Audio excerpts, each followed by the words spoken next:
All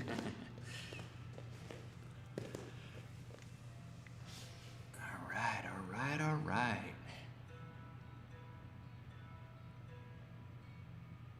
What's up, Coach Kevin?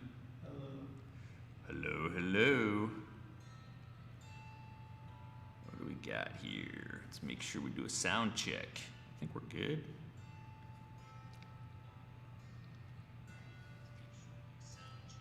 All right, looks like we got sound. Make sure sound was properly calibrated. That's a lot of gain there. All right, we're good.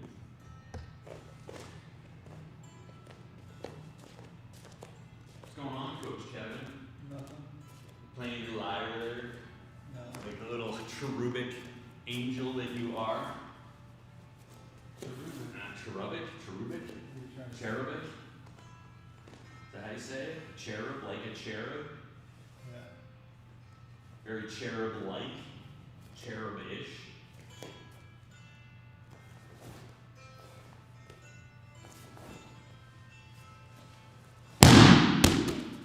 That probably popped the sound. That spiked the sound.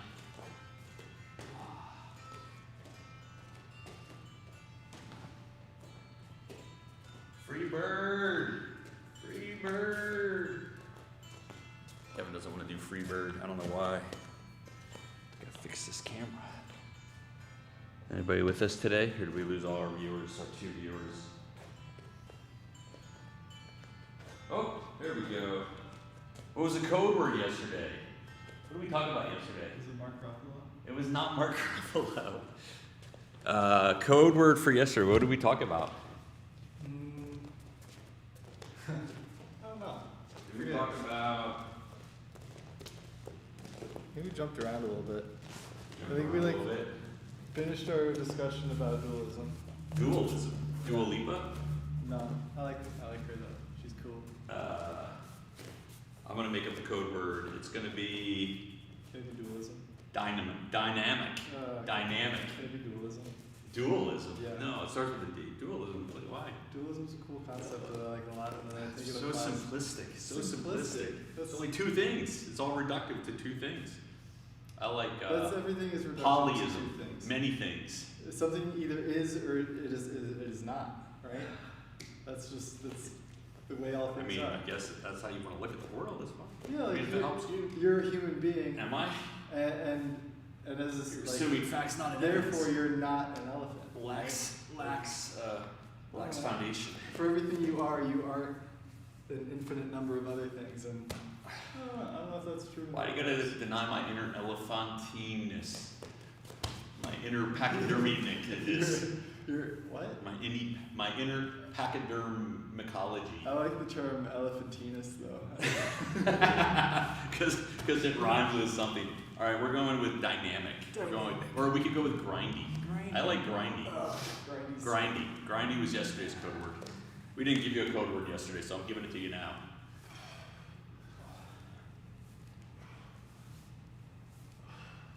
Oh, we have a somewhat decent tier update. Apparently 2 other counties moved up off the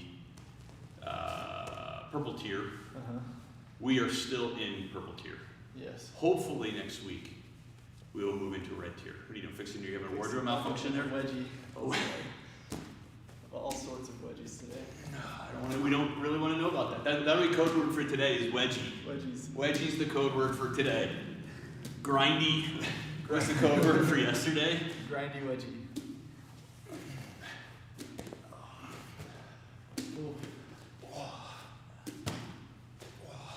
Why do you think dualism is? I mean, it is simplistic, but that's like its charm. You know, like that's what it's for.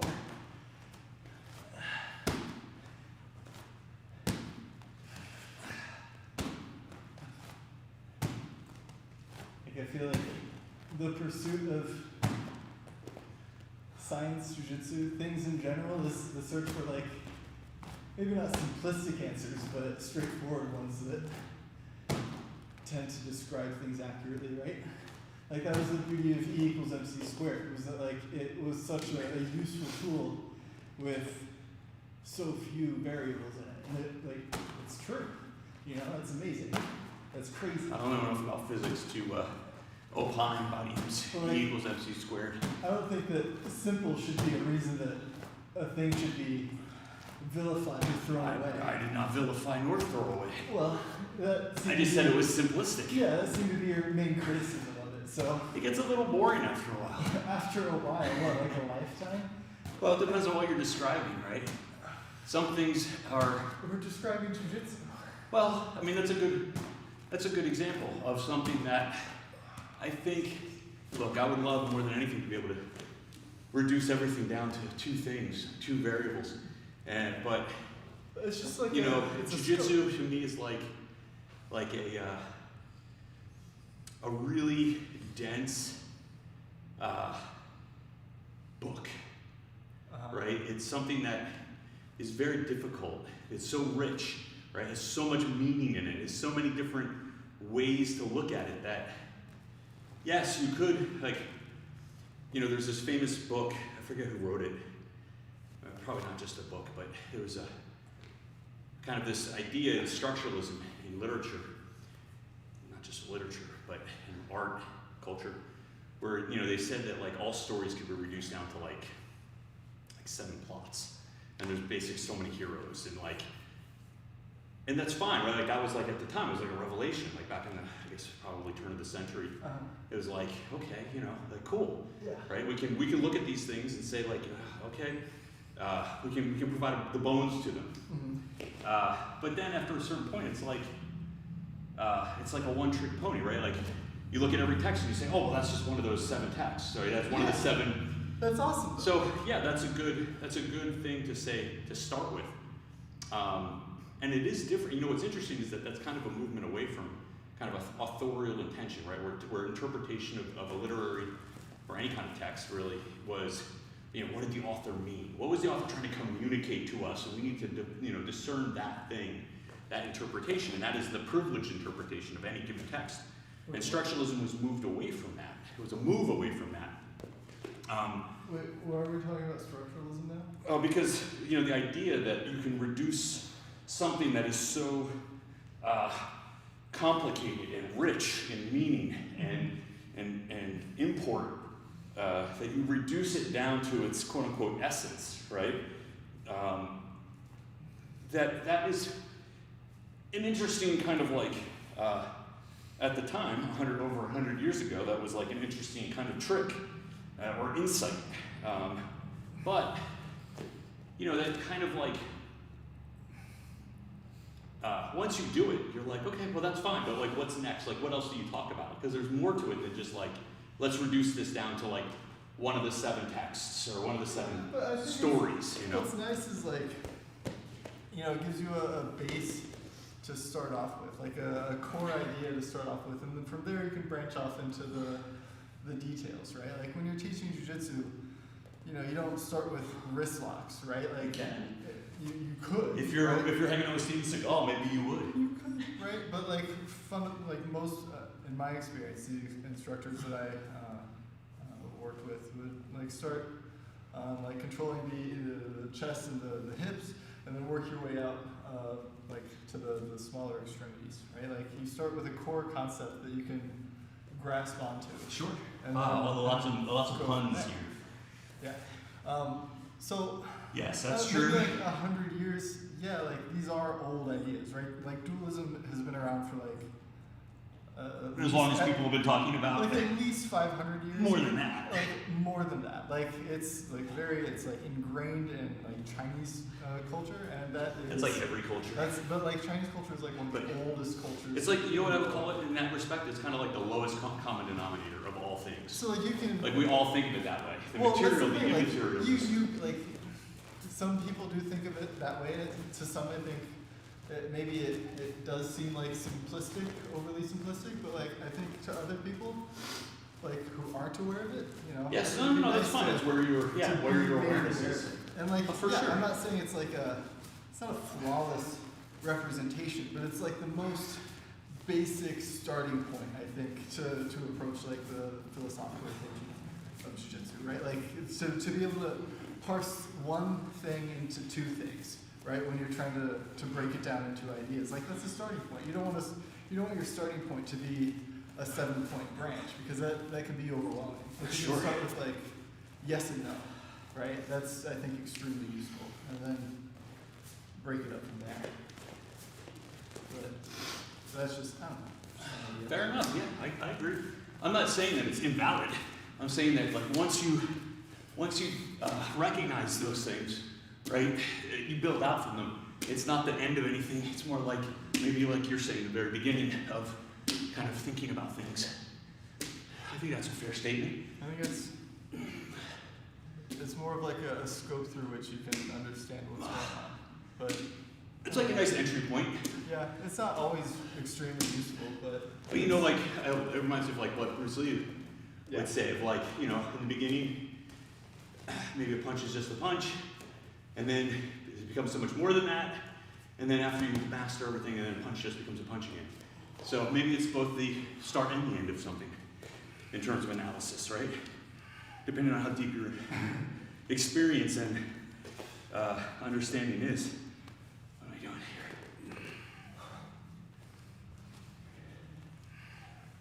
here? If you had to pick an exercise that was the most important exercise in jiu-jitsu, what would it be? front squat. The what? The front squat. The front squat. Why? Posture. Posture. Why is posture important, Kevin? Because it's the. Can I just roll up like into a wall and be very good at jiu-jitsu? I mean, being able to roll up into a wall is very important, but I think being able to maintain posture is important, especially because I feel like jiu-jitsu can be seen as a game of posture control, like the ability to break a person's posture control and to keep your own unbroken, because through good posture comes the ability to be strong and the ability to like do things like maintain frames and especially when like submissions are concerned, like not getting broken down and having like your shoulder touch your neck, it's important. And I feel like front squats really emphasize like keeping your spine aligned and all of this gets developed more compared to like the back squat, which is still good, very good, still very good, but Any kind of squat? I have a soft spot in my heart for front squats. Front squats. Do you do it with a barbell? Yeah. Or whatever, you know. Get my front squat on with my Bulgarian bag. Is that okay? Do whatever. What's the important thing? Teach me how to do a front squat with like something that is not we don't have a barbell. I don't have any expertise in Yes, you do. Come on, you've been doing these. How do you do it? Oh God. What's the key? Let's say if you just did it with body weight first. Like if you just wanted to do front squats, would that be beneficial to body weight front squats? All right, let's teach us some body weight front squats. Front squats. I don't know. I like to keep my feet under my hips and then keep my chest up and then keep my arms out so I don't fall over. And then we squat. And then we unsquat. And then, yeah, I don't know. Am I doing that right? It's complicated. There's a lot of technique to it, and to be like, I don't know. hey, Teach me.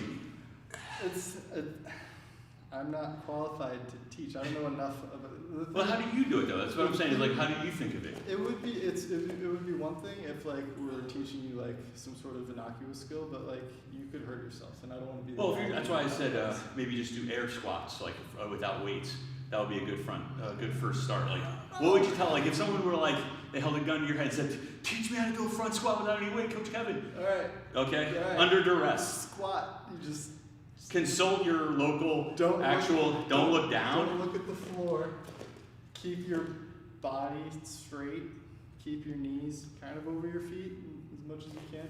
Everyone always told me like you should drop down, like you want to break at the hip hinge here, and you want to drop down like you're trying to poop in the woods, and you don't want to get any on your shorts.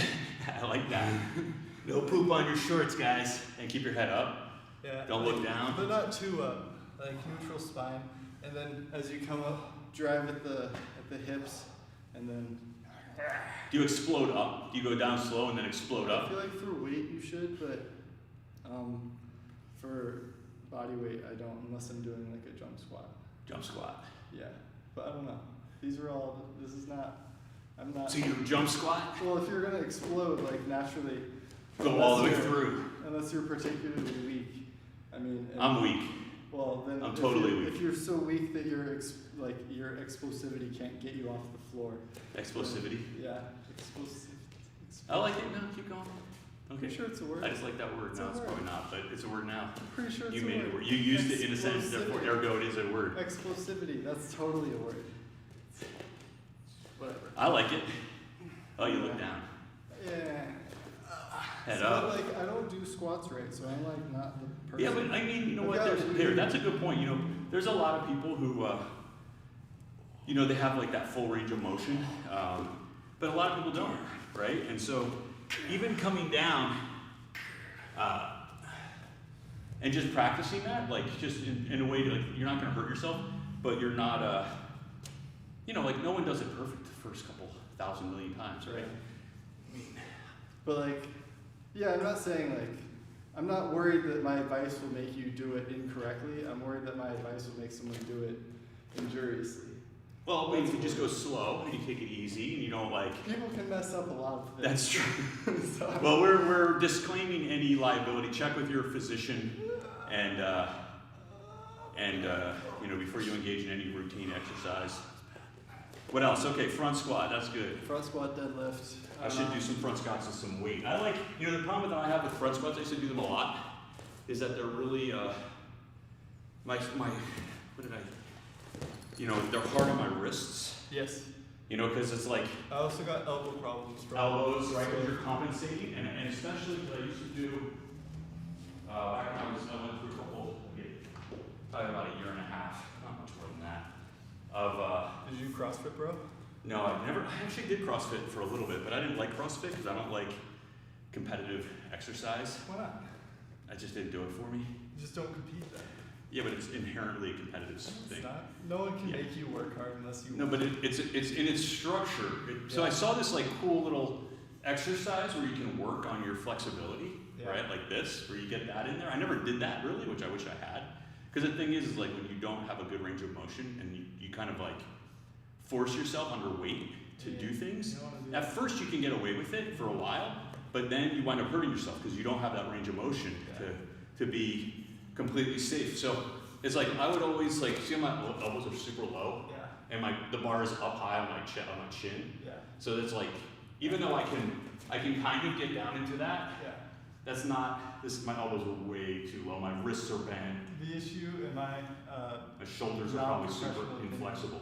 Is that you're trying to hold onto the bar instead of letting it roll off, and I think it would probably roll off if it had weight on it. There would be a natural inclination. Yeah, but see, the thing is that it feels like I'm almost wrist locking myself. But like for me, that when I learned it, that was considered normal. Like there was pressure on the wrist. No, I remember that. But I did end up having like some elbow problems, and then I ended up modifying it by doing like. There's a little a name for that. What is that called?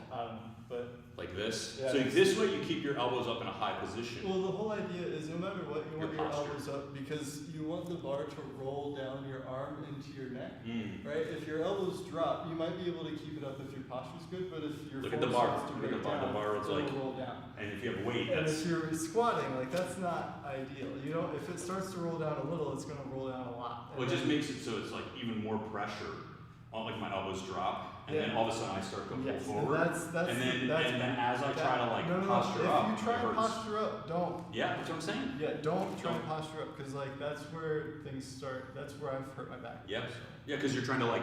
Yeah, you're like. And so this is interesting for jiu-jitsu because, you know, a lot of times when I get my back like real sore, is because we're playing like I'm trying to pass and someone's trying to pull you down and you're doing this movement. Yeah. Right, and so it doesn't seem like, especially if you're like down here and then you start to pull away. Controlling. Oh yeah, that's actually easier because I feel when someone pulls my head, I have to go. Right, if they get a good head. So if I'm up here like this and you try to pull me down, I have a good posture. It's not going to work. But once you get me like this, my head goes up over my toes, like far. Yeah. So it's the same thing with the squat, right? Kind of being up, having a good posture. And you see that a lot, I think, when you watch people passing, where they have that good posture when they pass, they don't get their head, or their head is straight down, right? Like they have a straight line with their body. So if their head's going down, their whole body is kind of putting pressure behind them. So I can do this. Oh, that's interesting. I've You never know. seen that. But like this, you could. I wouldn't do this just because I feel like the bar could. I mean, if you just do it with no weight whatsoever, it's okay because then it's really focusing on keeping that weight there. No, as long as you keep your elbows high enough, it should be okay. So this feels like a good stretch. Yeah, but your elbows, I think, should still be higher. Like that. No, like just so it can. Well, this is about as high. Well, I can get it like that. It should be choking a little bit. In my This becomes very uncomfortable when you put actual weight onto a bar. Yes. Yeah. That's not pleasant. Yes. That's a good exercise right there. Front squats. I like that. I like that. That posture. Always thinking about your posture when you're. I like these too. So it's like grip breaking. I know, like when I was. You know what I always wanted to do? There used to be this guy. Watch out, Kevin. I'm gonna do this over here. There used to be this guy at the gym who was a trainer, and he would flip these. Yeah. You ever see that? Uh-huh. Where they come here, one, and then they flip it. Whoa!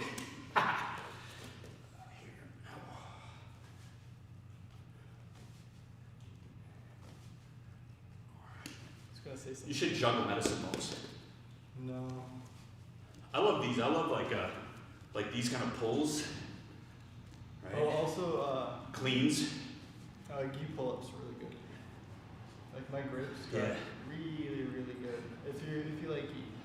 The thing is that with that one, you have to be careful because you're like, really those are small muscle groups. And so if you just jump right on there and try to start doing pull-ups, you're gonna pull something. Yeah. You can also start with a lat pull-down bar if you have the gym. Yes. But that's only if you don't mind being the weird guy at the gym with the gi doing lat pull-downs.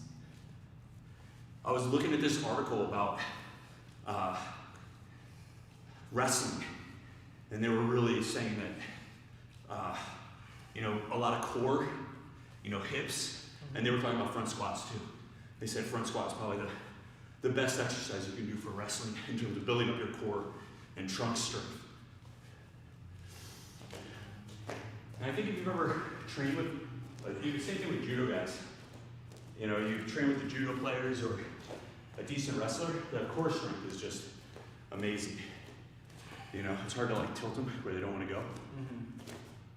Where did I go? Why are you stealing my medicine ball? Whoa! I like alternating lunges too. I think these are really good. Same idea.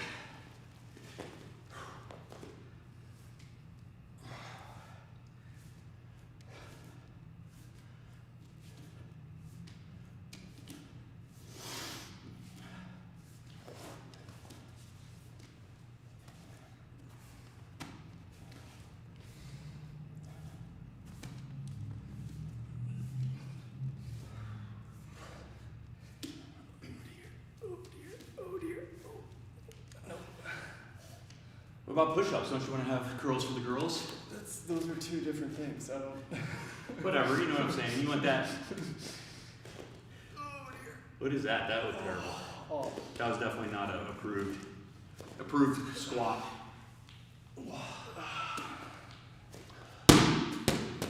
shoulder flexibility is gone. Oh man, forget about it. I think to do any of those overhead lifts, even the cleans, you need to have good shoulder flexibility. It's very hard to get it clean, especially if you drop into the catch.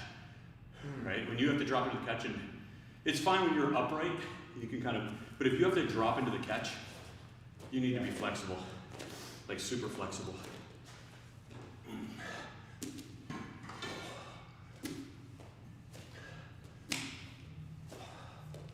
gonna pretend like I know what I'm doing.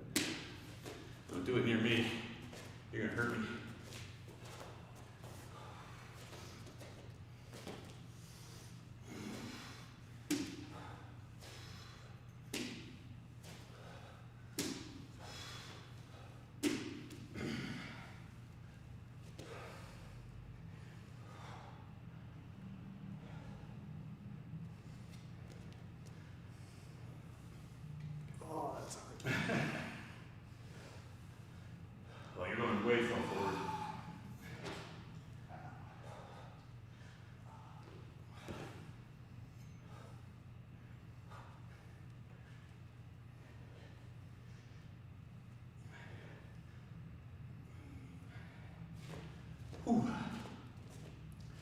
What else, Kevin? Oh, I have something for you. Self-defense. I was watching a good video. I forget the name of the guy. But he made this point that, or the point of the video was, you see these people who criticize self-defense videos, right? Like a knife disarm or a gun disarm. And they're like, even though they're awesome. And the criticism you often hear is what? What's the criticism you hear? I'm going to show you a knife defense, Kevin. What's the instant criticism in your mind? Instant reaction. Where am I going to find someone who wants to stab me? Okay, number 2 reaction. On the street, Kevin. That's unrealistic. What? And so why is it? What's the problem with being unrealistic? It's unrealistic. It doesn't. Therefore, what? Doesn't Therefore, what will happen? relate to reality. If you actually try it, what will happen? Nothing. Nothing, really. If I take a knife and I go to stab you and try. Oh, you have the knife? Anybody has a knife. Some person the unnamed assailant has a knife or a gun, and they're about to use it on you, and you're going to use this YouTube video technique. Why wouldn't you do that? What's your professional? Because I haven't seen it. What was it? I don't know. It depends on the technique. It's not going to work. Any right? technique? No, I didn't say anything. This is your generic. This is your general. Like, I see a video, we see video, and we're like, that would never work. But right? sure, That's going to get you killed. There's got to be one technique that. I didn't say that there wasn't. I said in general, the generic self-defense, like situation. Why don't you? What's the problem with it? This guy's point, not my point. This guy's point is the main criticism is if you try that, it'll get you killed. All right, it's a bad technique. It's worse than nothing. It's worse than running away. Oh yeah. Right? Like if you have an option, if you could run away, you should run away. I've never seen or you give them the thing that they want. I've never seen a self-defense video that doesn't start off with now, hey, if you can, run away or give them your stuff. But if those two very reasonable things don't happen and you have no that's their caveat. And you need to gamble your life. You need to give this is the technique for you, right? Yes. Yeah. The person doesn't want your money, doesn't let you run away. Yeah, they just want to stab you because they hate you. That brings me to the other conversation that I wanted to have, but let's table that for 1 second. This will be quick. So his take on this or response is, you almost never hear about that in the news. It's his response. Man tries self-defense and fails and dies. Right? How would you know that person had learned a YouTube thing? Why would that be in the news? Well, there'd be some. Not everyone would die, right? Like somebody would attempt to find. Let's assume they all die. Right? Well, that's how would you find out that this person? Well, there could have been video, right? Like there could be surveillance video. Even if there's a surveillance video of the attack, how would you know that person had been studying YouTube? Because you would look at their browsing history. Oh, that's impolite. You shouldn't. Well, their family might. They look at the video. Their family should know better. Don't look at a person's browsing history after they're dead. Well, you're fighting the hypothetical, but the hypothetical is the person attempts to use the technique that they learned on YouTube or in a class somewhere, right? It could be whatever school that's teaching knife disarms or gun disarms. So they die. And no, they don't die, or maybe they die, but they are not successful in their technique. His point is that you never hear of that. You never hear about the person who tries to use their self-defense or whatever, knife disarm. That sounds like a survivorship bias. Is that what that's called? I don't know if that's a real. I think that's a thing. Is that a real thing? But yeah, anyway, go ahead. No, but I want to get your take on that. That idea that people who criticize other people who teach self-defense videos or techniques on YouTube, right? Their common criticism is that would never actually work. Is this why you were? Oh, never mind. But his response to that is that actually, nobody actually uses these, or we never hear about anyone actually getting hurt or dying from using self-defense techniques that they learned on YouTube. There's a word for that. No, there's a phrase. A cliche. That's the word. Absence of evidence isn't evidence of absence. It's the dog that didn't bark. What does that mean? Is that the same thing? It's the same. I'm sure there is an ancient Latin, like Roman term for this, but the idea is that if there's a dog and it did not bark, that means that it's like the absence of evidence proves. That's what I just said. Right? I'm trying to. What we would say as a lawyer, you'd say the dog that doesn't bark doesn't prove anything. Yeah. Other than maybe the dog is deaf, right? But I'm trying to think, because there's an idea in the law too called res ipsa loquitur, right? Which just means the thing speaks for itself. And the classic example of that, it's a negligence concept. So the idea is that, let's say, and this is the case that I remember how they caught it, right? You're walking down the street and there's a barrel making factory. I think it was a barrel, right? A barrel making factory. These big ass barrels, right? That they ship whatever. Factories. This case is from like the 1860s or something, right? So this big barrel factory. It could be any factory. Crackers. It could be your walk. Remember, like if you're in IKEA or you're in Costco, there's the big pallets that are stacked up in these giant shelves. Mm-hmm. So just imagine you are walking down that aisle, and one of those pallets falls on you. Just one pallet just falls down on you. Is right? it full of barrels, or is it? It could be anything, full of anything. It's just something that's up there and it falls down. Okay. And there's an idea of like you have to prove, right? You have to prove that someone was negligent.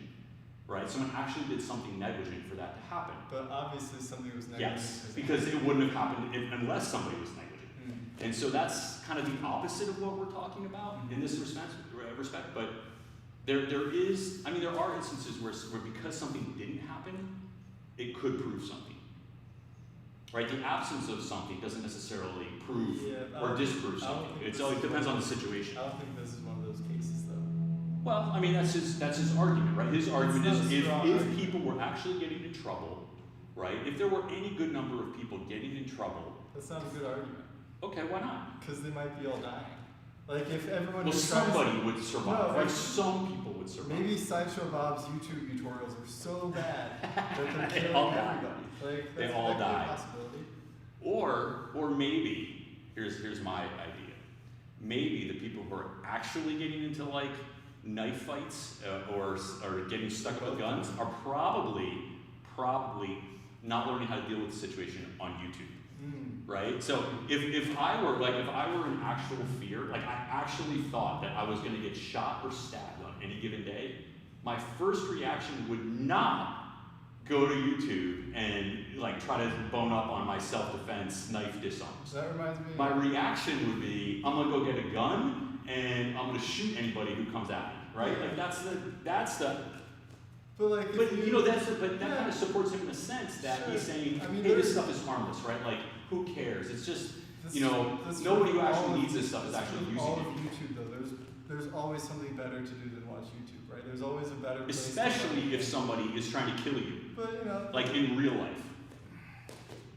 It's entertainment. So it's exactly right. It's entertainment. That's his argument. So you're kind of agreeing with him. I mean, you're kind of like, what's the harm? Like this is like for people who aren't likely to get mugged with a knife. Wait, what? I think if I can understand his argument correctly. Yeah, the people watching these videos aren't the types of people who get into knife fights. The people who get into knife fights don't watch YouTube videos. Or they're probably not getting confronted with too many situations where the person actually wants to stab them, right? If someone comes and just wants to hold me up for my money, they don't want to stab. They don't want to stab me and shoot me. Right? You just give it to them, they go away. This brings me to my what I wanted to talk about. My reaction was it was dumb too. I'm not defending it. I'm trying to make the best case for it. But I thought it was a dumb that man has to argument feed too. his family, so he's going to put on entertaining videos about self-defense that are. Well, he's the guy that actually I like him. Problematic. I like him Is because. he the taser guy or the whip? Yes, he's the whip guy. So I kind of like him. Yeah. He's kind of amusing. He's entertaining. He also did Street Beefs, which I think is awesome. Yeah, good. Is there Street Beefs around here? I hope so. We should do some Street Beefs. You want to do Street Beefs? I wish. Yeah, I wonder if they have like an old man division so I can go do Street Beefs. Oh, what I wanted to talk about yesterday. We were talking about fighting. And Fighting. You shouldn't fight, but I was also I took a pro-fighting stance. Oh, Kevin, you're so violent. Well, that may be true. Love is the answer, Kevin. But give peace a chance. See, I think like a good fight can be productive between people. A good, clean, healthy. Clean fight, healthy, like yes. A scrap. A scrap. A fist fight. A fist fight. The issue when you're 12. What I think needs to be addressed is the risk. People aren't aware, I think, of the risk that they run. Because fighting can be bad, but I think what really goes bad is when one person gets humiliated, right? Like when a person loses his face, especially in like a bar situation, but still any sort of thing, like with the fight we were talking about yesterday, like phones were out, right? Like people, it was being recorded, everybody was watching, right? Like it's a situation where people are more, I don't know, prone, maybe not prone, prone to escalate things into into a violent phase. So, especially as a bouncer, the Tres Gringos thing is one thing that I'm thinking of, right? There was a bouncer who wouldn't let a guy in.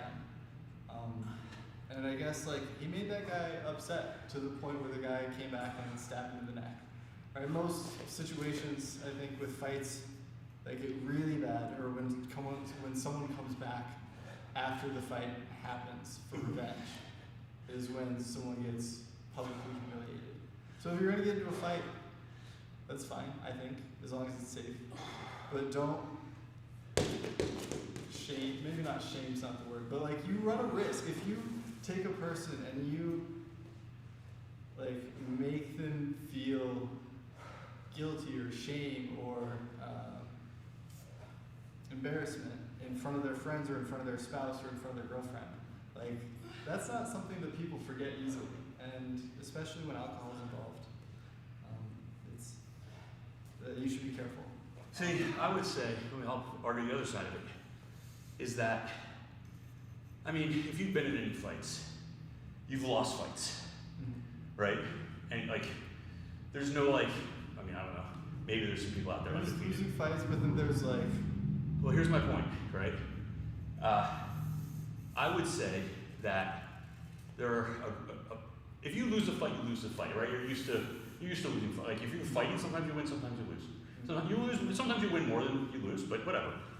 I would say that there are a group of people out there that, you know, no matter how they lose, they don't like losing, and they're so mentally unstable. Yeah, they're going to come back for you no matter what. Those are the people you Now you may increase the pool, right, of chance, like that person's going to come back by doing what you're saying, right, by humiliating somebody for no good reason. But I think there's also just a group of people who are just unstable people, and the problem is you don't know who you're fighting with. Yeah. There was a guy. This is a great story. I love this story. When I was in high school, this guy, I think his name was Craig. It was a long time ago, and I worked in a movie theater with Craig. And Craig was like, he was one of those guys that like hit puberty when they were 13 years old. And he was a big, strong dude. And every time he'd come into the movie theater, he'd come to our high school, because I think he got kicked out of our high school. But he was a big, strong dude, and every time he'd come into the movie theater, his knuckles would all, I told you this story, his knuckles all jacked up. Yeah. Always, bloody knuckles, all the time. The kid always got into fights. And he always won. Like, he always wrecked people.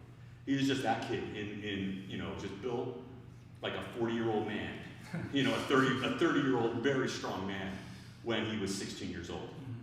And you know, he wasn't shy. He wasn't a bad guy. Like, I got along with him. I got along well with him. But, you know, he was that type of person who has a very short trigger or a light trigger. And once you pulled it, there's no going back, right? He's going to wreck you if you felt in any way disrespected or anything. I was glad to have him as my friend. You know, I was always like, you know, not that I ever hung out with him because he got into a lot of fights and I didn't want to get into any fights with that guy. So anyway, I remember he didn't show up. You know, I knew this kid for probably 6-8 months before, and he would just every weekend he'd come in with varying degrees of like examples of like blood on him. And it was usually either mostly other people's blood, or like maybe he scraped his knuckles, or maybe somebody got a lucky shot at him or whatever. Yeah.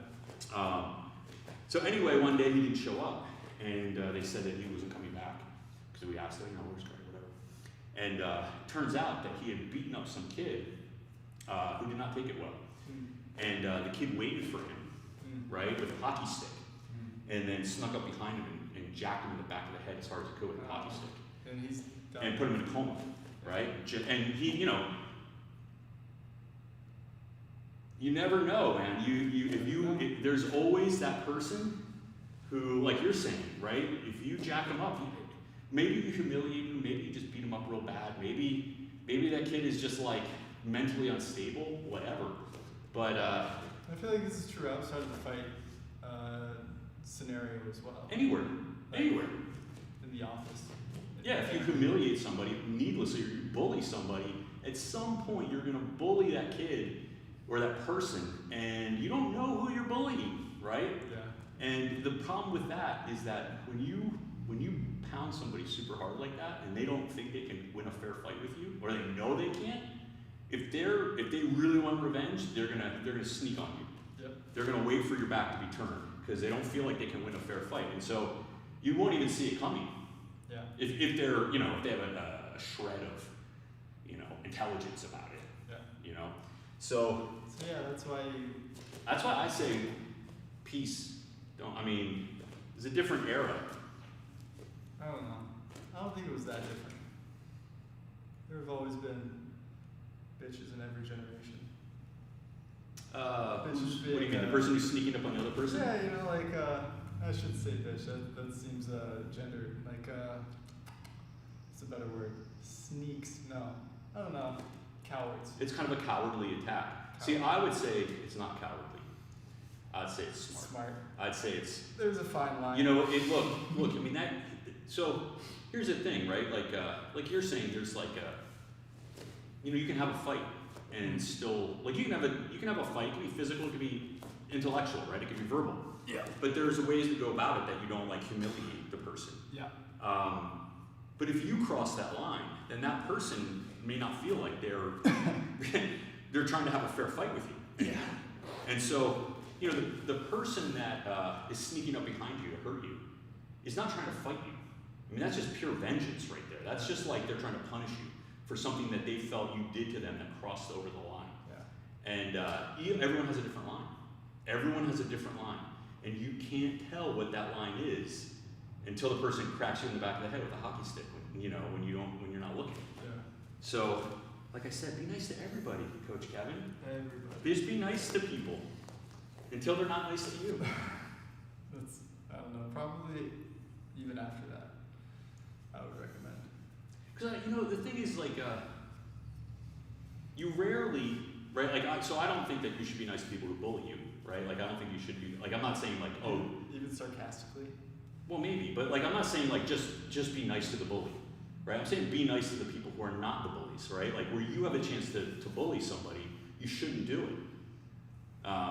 You shouldn't pick fights with bullies either, but, I'm not saying, because I think, there's the old saying of weakness invites aggression, right? So you shouldn't be meek and weak in front of somebody who's trying to push you around, because then they're just going to do it even more.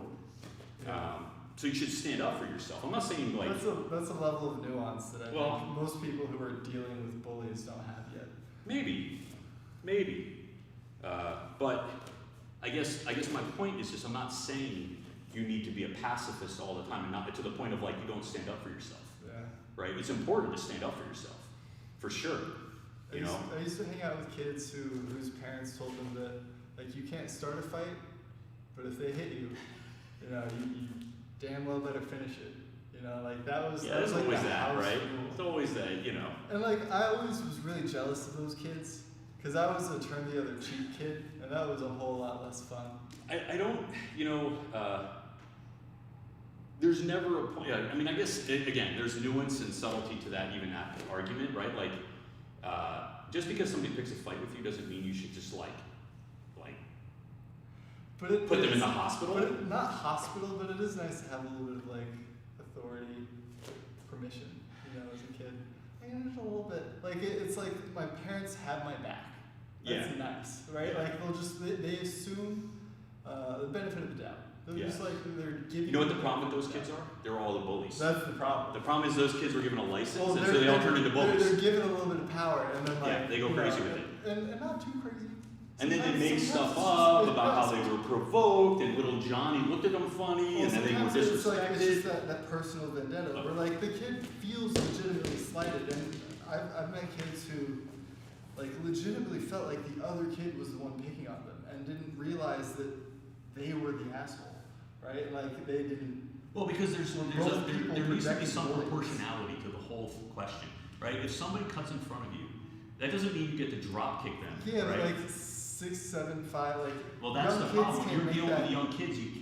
So when you give them that permission, they can't It's they fast. judge for themselves, or even in the moment. Because They can't be like, everyone's whoa, I have to do just the right amount of. No, it's like everyone's a bully. Anyone who makes you feel bad is a bully. And kids feel things like really, really strong. Not like Especially when they're allowed to beat you up.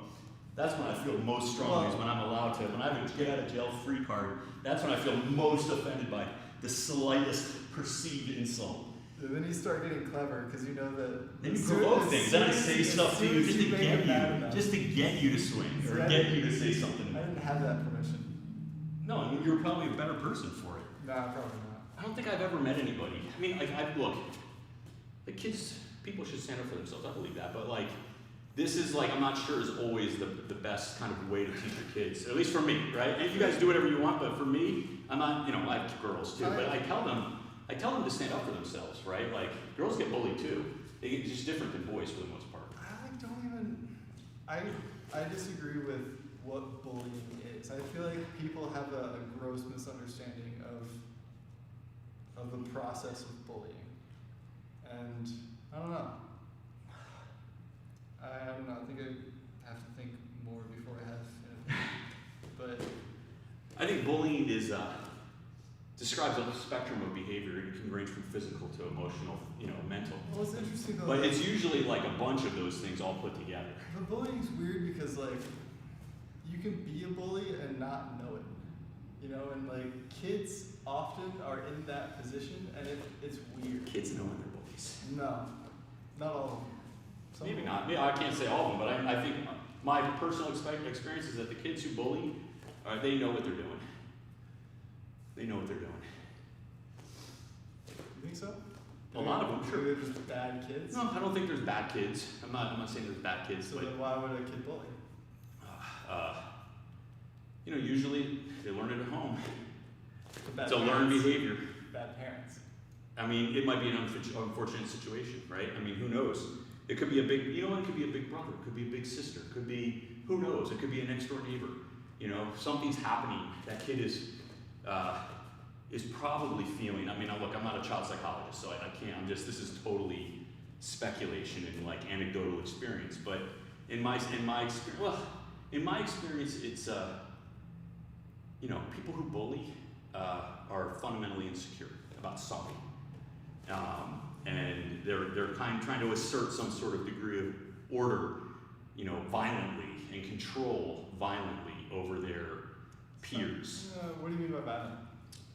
Either the Physical or just aggressive? could be, and it could be a spectrum, right? Like you have people who they instill fear on others. They don't have to necessarily hurt them. Okay, so So you could be psychological emotionally, psychologically bullying.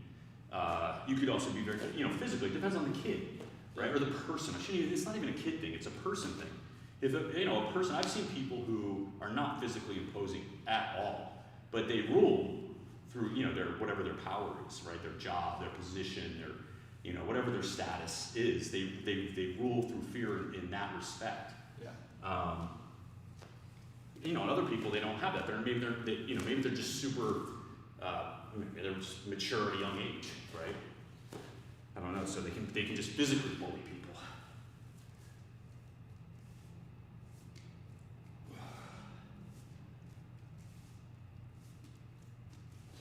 Just say no to the fighting, kids.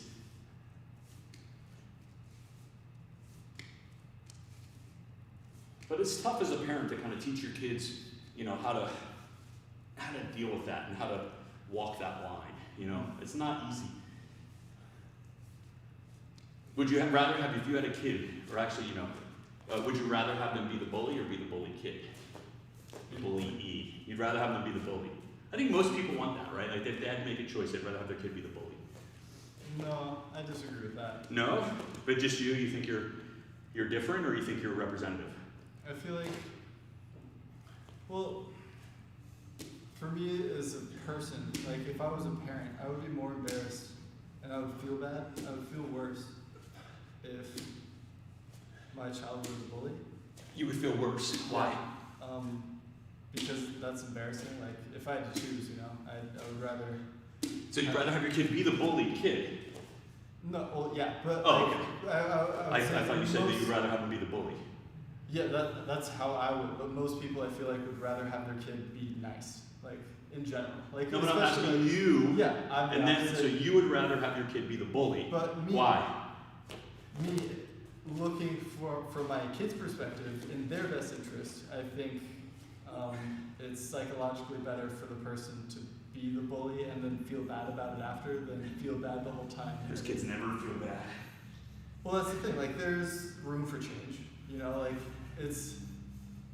I don't know. I feel like from the child's perspective, it is better to learn how to not bully than to learn how to overcome everything that bullying has done to you. I think, I don't know. I don't know what, obviously there are situations where the kids that are bullied lose control and go and exact vengeance on their enemies, real or perceived, perceived or imagined. And then you have examples of people who are bullies and, they go on to become the assistant manager at the car wash. But, I don't know, I think I'd rather have my kid not be the bully. Because I think you have to learn how to deal with bullies because they're just part of your life. And you have to learn how to stand up for yourself. That attitude teaches kids to bully. Like No. the main idea is that there are bullies in this world and there's nothing you can do about it. No, I didn't say that either. What'd you say? I didn't say that at all. I said exactly the opposite of what I'm trying to say. So what I'm trying to say is that I would rather have my kid not be a bully. In fact, maybe even be bullied a little bit. I mean, obviously, I wouldn't wish them to be like severely bullied. Because you have to learn how to deal in this life with people who bully. Why? Because life is full of bullies. It doesn't end in middle school. You have to learn how to deal with it. Life is full of bullies. What did I say that was wrong? You were trying to, I think what you said to me was, it gives them the wrong attitude about something. What was it? It gives them the impression that bullies are unavoidable. Yes, that's true. Right? That is true. I think that is true, that there are bullies potentially in every facet of your life that you will meet. Right? And it's almost like a vaccine shot, right? Like you're gonna come in contact with this virus. It's good to get a shot of like an experience of some degree, like a limited taste of it, so that you become hardened to it. Yeah. Right? So it seems like so you said it was gonna teach them to be bullies. Yeah. I don't think that at all. Yeah, I think I mean, I'm not encouraging them to go off and be bullied. The idea that I'm saying if I had an option. Yeah, I think that option is, I don't know. But some people would say, and look, it's all valid, I'm not arguing. I think it would cause a child to internalize that, like, bullying is an effective life strategy, right? Oh, not at all. That's not what I'm trying to say at all. But why would we do that? If it's not an effective life strategy, then why are there so many bullies? Why do people do it? If it's not the reason that there are so many bullies is because there are always going to be people that have low self-esteem, no matter what position they find in themselves in life. There are always going to be people that have low self-esteem. Not all bullies have low self-esteem. I didn't say always or all. I said there will always be some time in some facet of your life. These people will exist. Doesn't necessarily mean that you are going to encounter them every time. It just means that, like I have found, right? I've experienced in almost every facet, like judges to opposing counsel to even in relationships, right? People who try to control you, right? Or not even necessarily control you, just like pick on you for no good reason. Yeah. Other than their own kind of like insecurities. So like, just so you need to learn how to deal with that stuff because it's always going to happen. No, that's like. Or there's always a potential. It's like telling a kid that you might step in shit sometimes. Yeah. So you need to go outside and practice stepping in shit. No, that's not a good analogy at all. It's like I feel like if you as a parent feel like your child needs to experience bullying. I didn't say that either. I said if I had an option, that's the option I would take. I'm not saying you need to like bully your kids so they get to be tough. I see what you're saying. I see what you're saying. I'm not saying that. Yeah. I'm not saying like you should go and smack your kid around or encourage somebody else to do it. I've encountered parents where like, they would like their kid to experience. They're toughing them up. Yeah. Yes. I don't like. I wouldn't do that. It's a strategy. I wouldn't say it's the best one, but it depends on what. You know what? It depends on the environment that you're in. Yeah. And you know what? I mean, look, parenting is a hard thing. usually, I generally give parents the benefit of the doubt that they're doing what they think is in the best interest of their children. Yeah. And definitely some people feel like I definitely felt when I had my little sister, right, that I kind of tried to toughen her up a little bit, right, because I didn't want her to feel like, like she was, and I was a kid too, right, I wasn't an adult when I was doing this, but I was a kid, and maybe it was just an excuse for me to bully my own sister, I don't know. In retrospect, maybe that was just a rationalization of what, I was doing, right? But I don't think that is the, for me personally, that I'm not saying that. Like, what I'm trying to say is, if I had an option between the two things, I would err on the side of, okay, you know what? You know what it's like to experience this, and you need to learn how to adapt to it or deal with it. If there was an option, as opposed to the option of, I'd rather have my kid be the bully. But can't your kid learn from that experience by being the bully? They could, but again, these are, the hypothetical is so nebulous, right? It's hard to give parameters to it, right? There's a lot of variables. You could have a situation where your kid bullies somebody, right? And then learns a valuable lesson from it, right? There's some consequences to that, right? They get expelled from the school, or they get disciplined, or they lose a friend, or they just realize it was yes, they have an epiphany, right? That's true, right? You're right. But if I had the option, I would err on the other side still. It's better for society overall, probably. I mean, look, sometimes, there might be an argument that society needs the bullies. They need these aggro people. So every time there's a war, you can shove them up in the front line. They can go off and charge and, take out their aggressions on the enemy. Yeah. Right? I just feel weird about the idea of, toughening a child up. As if they won't naturally become tougher as life happens. Life is pretty tough. Why does it... Depends on your situation. Depends on your situation, but for the most part, a lot of people would look at us and say, oh, you think you had it tough, right? Yeah, it's always worse for someone else, but overall it's tough. It's true. It's a hard thing staying alive. Wow, I don't know that. Yeah, I don't know. Maybe there's no good answer. I don't think someone at school or at home or your friend should be that person to make you hate the world. I don't know. I don't want that to be my role as a coach. Even though I do value toughness, I really, really yeah, but you do toughness training, right? Yeah, but I wouldn't force it on a 6-year-old. No, I'm not saying that. The worst thing I do to 6-year-olds is make them sit for 5 minutes in silence. Torture. Yeah, which is they don't like that. They don't like that at all. That's very odd. I don't like it. Nobody likes sitting in silence for 6 minutes. That's it's. Do you make them face the corner with a dunce hat on? No, I let them just sit, and I was like, hey.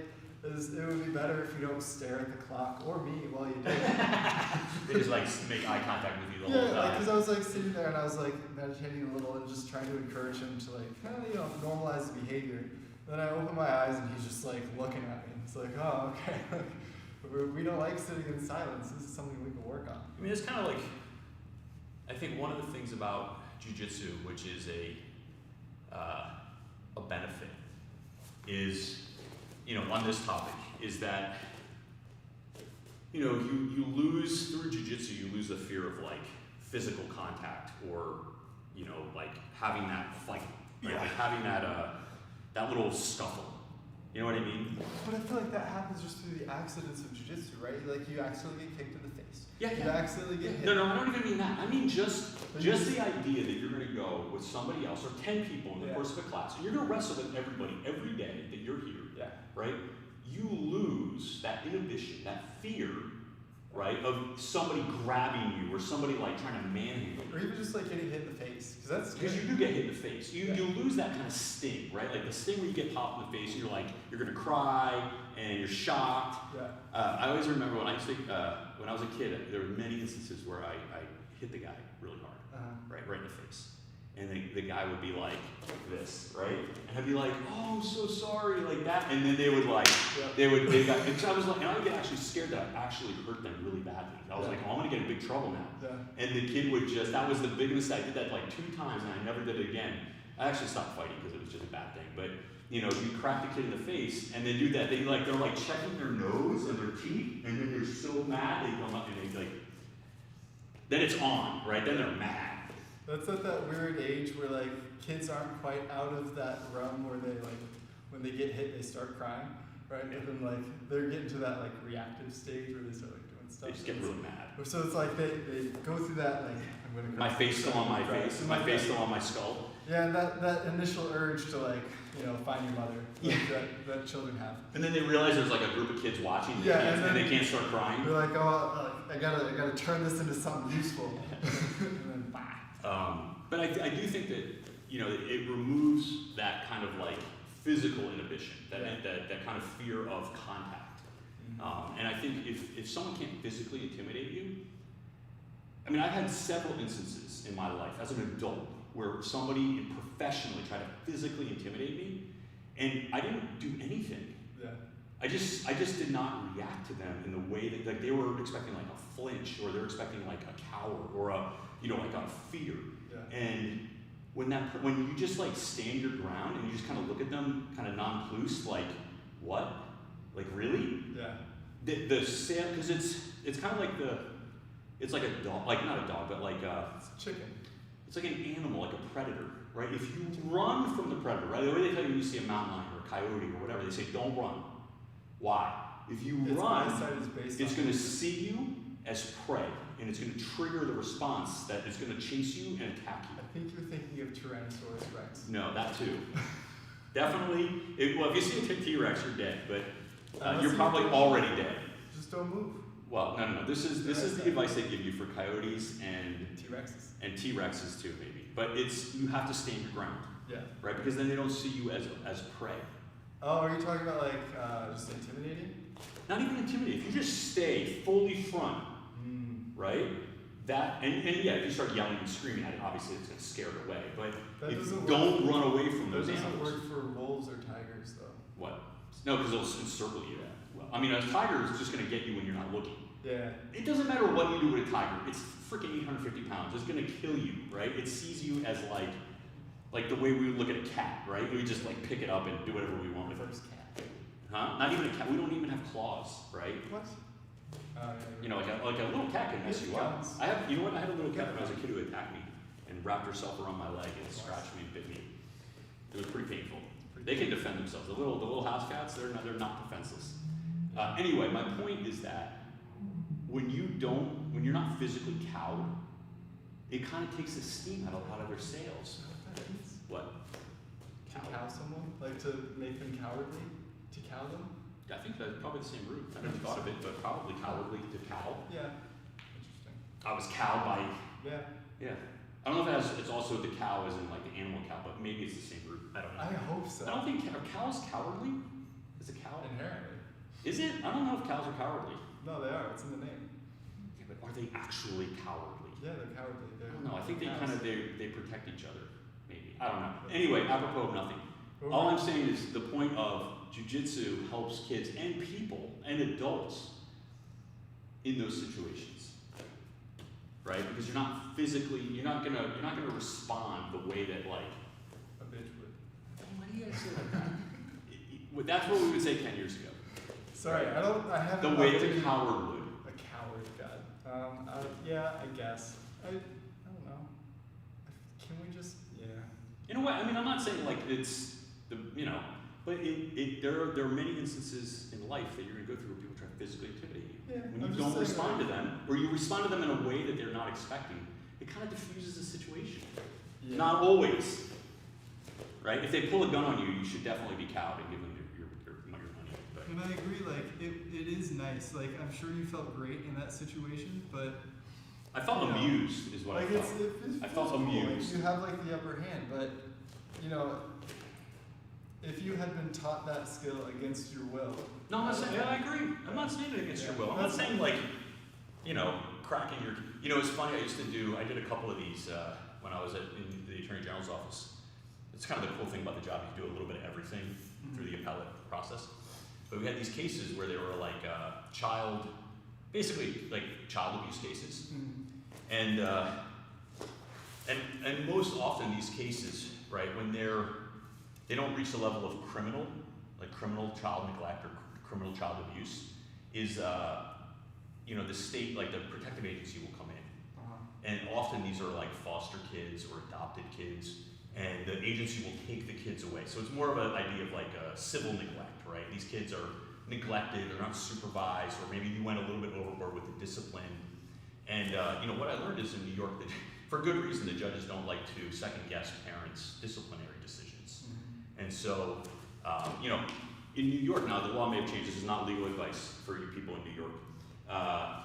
You know, like you needed more than like a bruise on your kid to prove that you know, abusive to your kid. Why would you try and prove that you were abusive to your kid? Well, the agency would try to take an adopted kid away or a foster child because, you know, maybe they see some bruises on the kid. Yeah.